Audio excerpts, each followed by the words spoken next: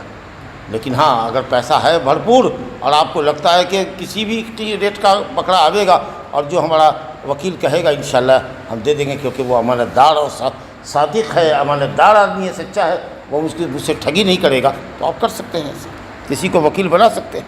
اچھا، ایسے کسی کو وکیل بنا دیا، کہا کہ جاؤ، ہمارا آدمی وہاں دلی میں رہتا ہے، سمجھا کہ نہیں، وہاں پیسہ ہماری تنخواہ کو وہی اٹھاتا ہے، اس کو آتھرائز لیٹر ہم دیے ہوئے ہیں، خط دیے ہوئے ہیں، کاغذ دیے ہوئے ہیں، اسے وہ اٹھا لیتا ہے۔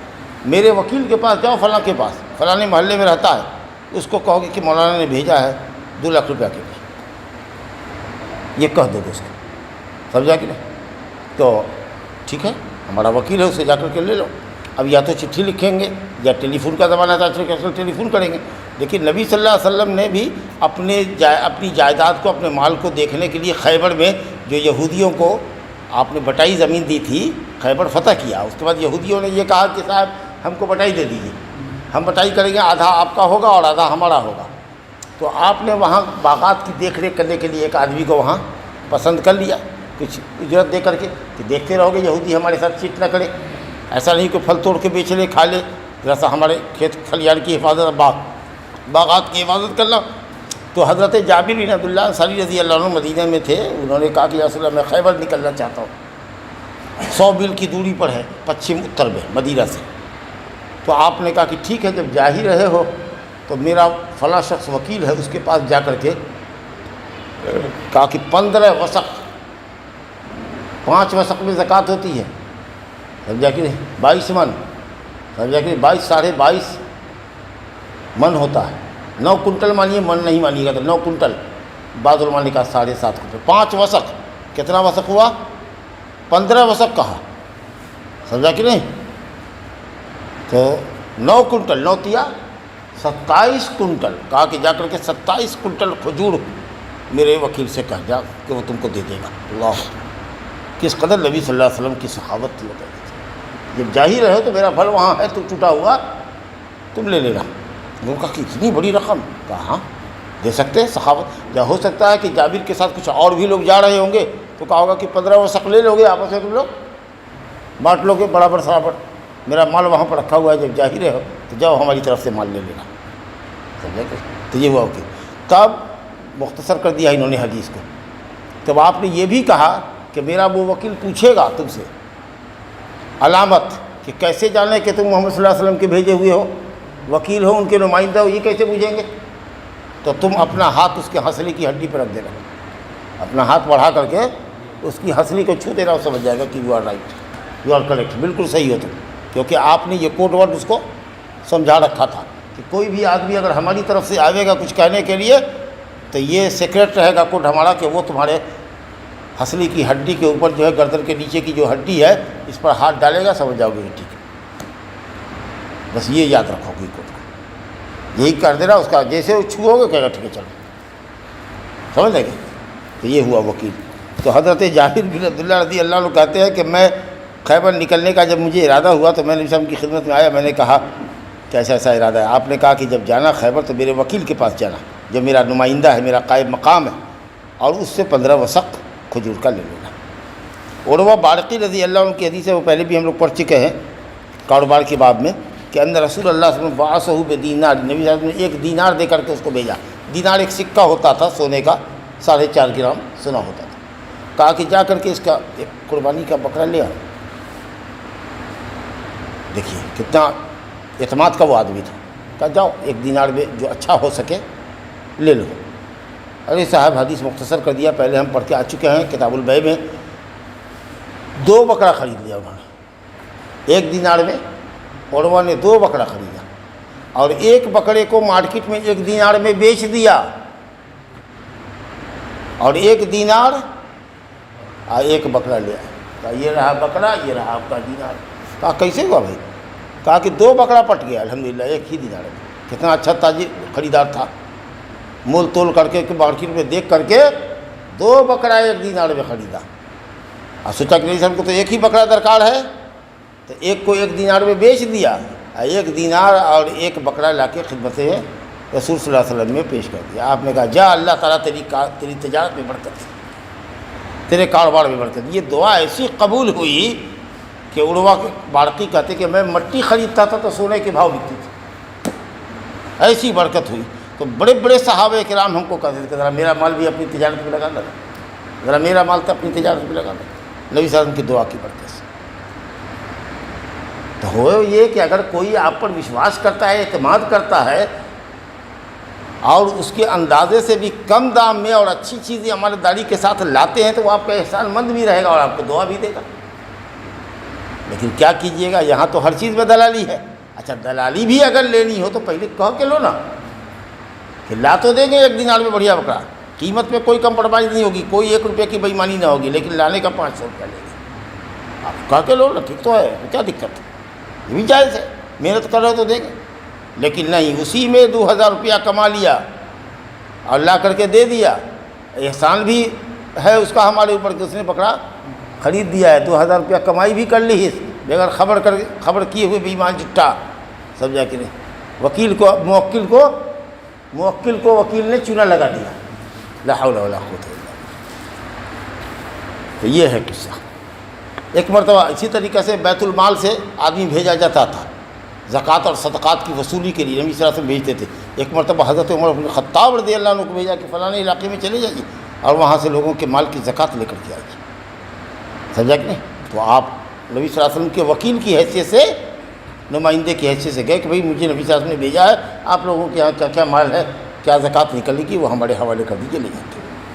تو یہ ہوا عامل علی الصدقہ، صدقہ کے مال کے وصولنے پر کسی کو رپورٹ کیا جائے، تو اگر صدقے کے مال کو لائے ہیں اور آپ کا محنتانہ اس زکوٰۃ سے آپ کو دیا جائے تو آپ کے لیے جائز ہوگا، کیونکہ وہ زکوٰۃ کی حیثیت سے نہیں ہے بلکہ آپ کے عمل کی اجرت ہے، سمجھا کہ جو اس نے طے کیا ہوگا۔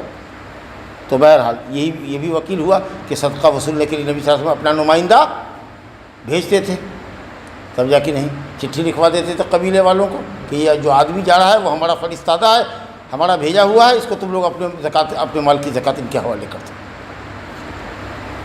وعن جابر رضی اللہ تعالی عنہ ان النبی صلی اللہ علیہ وسلم نہر 63، وہ تو ایک حدیث وہ ہوئی ابو ہریرہ رضی اللہ عنہ کی، بخاری مسلم کی روایت ہے کہ رسول اللہ صلی اللہ علیہ وسلم نے عمر بن خطاب کو صدقہ کے اوپر عامل بنایا، نمائندہ بنا کر کے صدقہ وصولنے کے لیے بھیجا، بخاری مسلم کی روایت ہے۔ مسلم شریف کی روایت ہے حضرت جابر رضی اللہ عنہ کی کہ نبی صلی اللہ علیہ وسلم نے 63 اونٹ اپنے ہاتھ سے نہر کیا اور حضرت علی کو دیا باقی ذبح کرنے کے لیے۔ نبی صلی اللہ علیہ وسلم مدینہ میں جب تک رہے 10 سال آپ نے 2 بکرا ہر سال کیا، لیکن جس سال آپ حج میں تشریف لے گئے وہاں اس دن اس میں قربانی نہیں کیا۔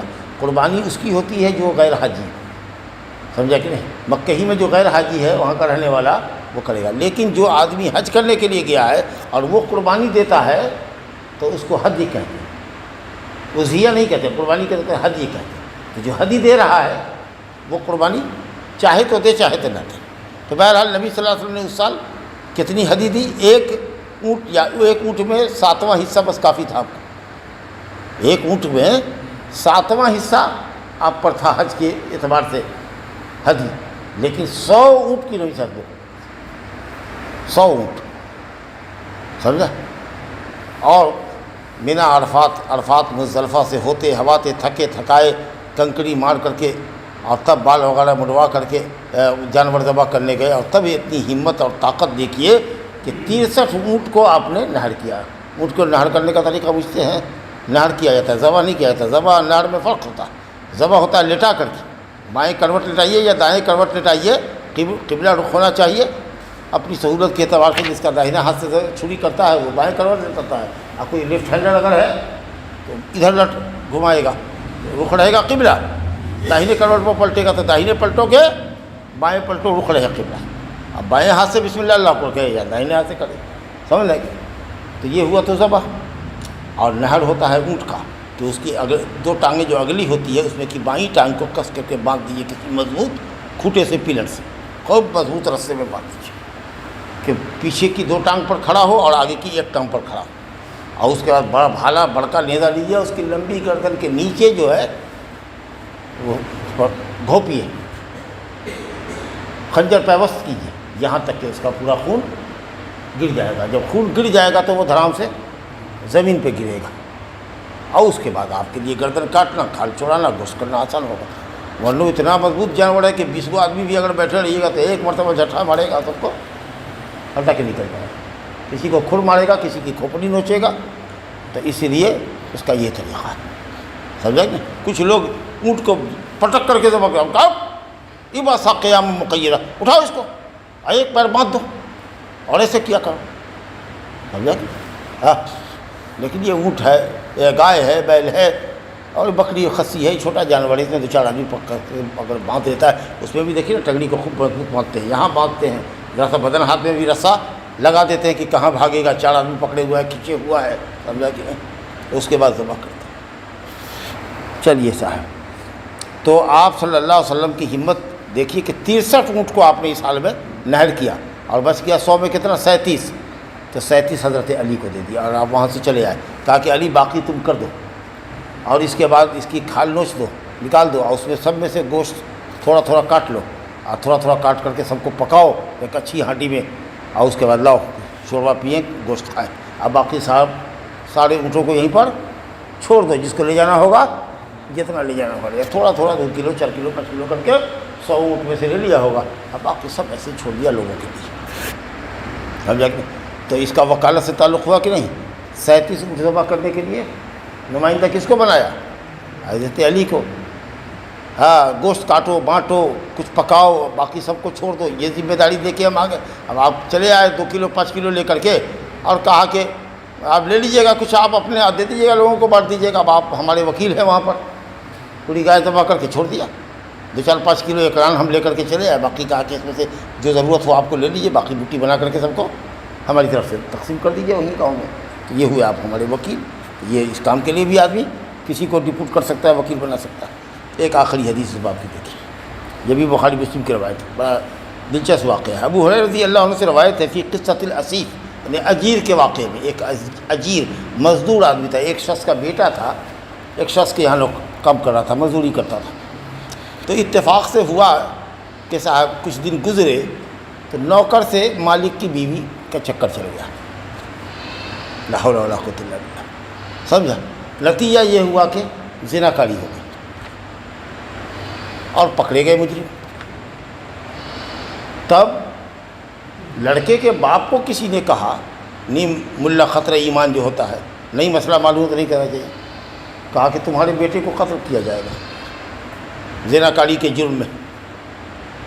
تو باپ کی محبت تھی، بیوی والے سے کہا کہ ہمارے بیٹے کو ایک زنا کاری کو ایسے قتل کرو گے، ایسا کرو کہ ایک لونڈی ہم تمہاری خدمت کے لیے تمہارے گھر میں دے دیتے ہیں، اور 100 بکری ہم جرمانے میں دے دیتے ہیں، مگر میرے بیٹے کی جان مت لو۔ راضی ہو گیا تو اس کو ٹھیک ہے چلو۔ یہ خبر کسی طریقہ سے وہ شخص یا کوئی اور آ کر کے نبی صلی اللہ علیہ وسلم کے پاس آیا، 2 آدمی کی روایت ہے، ابو ہریرہ کی اور زید بن خالد جہنی کی، کہا کہ یا رسول اللہ اس کا بیٹا اس کی یہاں مزدور تھا، اور اس کی بیوی کے ساتھ اس نے مکالمہ کیا، تو کسی نے یہ فتویٰ دیا ہے کہ اس کے بیٹے کو قتل کیا جائے گا، تو اب بیٹے کی جان بچانے کے لیے اس نے ایک لونڈی اور 100 بکری دینے پر معاملہ کیا ہے، سمجھوتا کیا ہے۔ آپ نے فرمایا کہ ہرگز نہیں، یہ بالکل غلط فتویٰ ہے، لأقضین بینکما، میں تم دونوں کے درمیان، ہو سکتا ہے کہ بیٹا والا بیوی والا دونوں آیا ہوگا، تو کہا میں تم دونوں کے درمیان اللہ کی کتاب کی روشنی میں فیصلہ کرتا ہوں۔ کہا تمہارے بیٹے کے تعلق سے جو فیصلہ کیا گیا ہے کہ ایک لونڈی اور 100 اونٹ، یہ سب تمہاری طرف واپس کیا جائے گا، وہ نہیں دینا ہے تم کو، نہ لونڈی دینا ہے نہ 100 اونٹ دینا ہے، تمہارا بیٹا کنوارا ہے نا؟ تو کہا ہاں، شادی شدہ نہیں ہے نہیں، تو کہا تمہارے بیٹے کو 100 کوڑا لگے گا، کپڑے کا کوڑا بنا دیا، ٹائٹ کر کے کپڑے کو نہ بناتے ہیں، اور لگایا 100 کوڑا، سمجھا کہ ہاں 100 کوڑا لگے گا، اور 1 سال کے لیے شہر بدر کر دیا جائے گا، دوسرے شہر میں بھیج دیا جائے گا، سمجھا کہ نہیں؟ اب کوئی شہر میں نہیں ہے تو جاؤ جیل میں کر دو 1 سال کے لیے۔ اور یہ جو ہے تم جو ہے تو تمہاری بیوی ہے تو ظاہر ہے کہ شادی شدہ ہے۔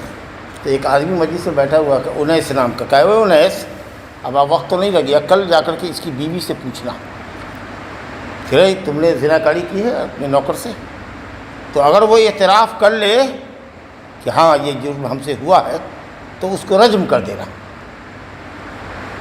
یعنی پتھر مار مار کے بات ڈالنا۔ اب یہ جو سزا اسلام کی ہے اس کو نافذ کرنے کے لیے آپ نے انہیں اس کو ڈپوٹ کیا اس کام پر، سمجھ گئے؟ اس نے اتفاق کہیے کہ جب انہیں گیس ہوا کہ آپ پوچھا کہ تمہارے اوپر یہ چارج ہے تو کہتے کہ ہاں یہ جرم تو ہو گیا ہے، بہرحال اس عورت نے اعتراف کیا، اس کا مطلب یہ کہ اگر وہ انکار کر جاتی تو سزا سے بچ جاتی۔ وہ کہتا ہے نا کہ کیا ہے، ہم نہیں کیا، وہ مجرم ہے، اگر وہ کہتا ہے تو اس نے کیا ہوگا، جانے وہ اس کا کام، ہم جانتے ہیں کہ ہم سے نہیں کیا، نہ سمجھا؟ کیونکہ چشمدید 4 گواہ نہیں ہے، 4 مرد گواہ ہونا چاہیے، امانت دار سچا ہو جو دیکھے کہ ہاں بدکاری ہوئی کھلم کھلا، تو ایسا تو کوئی گواہ نہیں ہے۔ اقرار اس نے کیا ہے اور وہ انکار کر رہی ہے تو جو مقر ہے وہ سزا پائے گا، جو منکر ہے وہ چھوڑ دیا جائے گا، مگر یہ ہے کہ اس عورت نے بھی اعتراف کر لیا، فرجمت، اس کو رجم کر دیا گیا، سمجھا کہ نہیں؟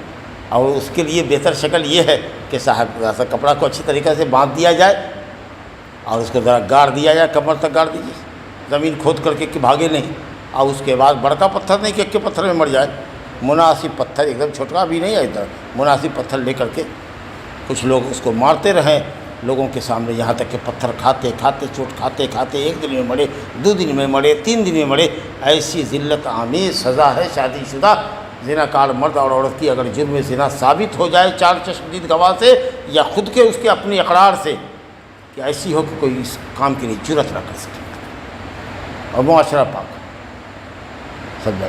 تو اس کام کے لیے بھی نبی صلی اللہ علیہ وسلم نے حضرت انیس کو اپنی جگہ پر قائم مقام بنایا کہ جا کر کے اس سزا کو تم ہماری طرف سے جاری کرو، تو یا تو امام وقت اپنی موجودگی میں یہ کام کرواوے یا کسی کو اس کام کے لیے ڈپوٹ کرتے۔ ہاں باللہ التوفیق، صلی اللہ علیہ محمد وعلیہ وسلم۔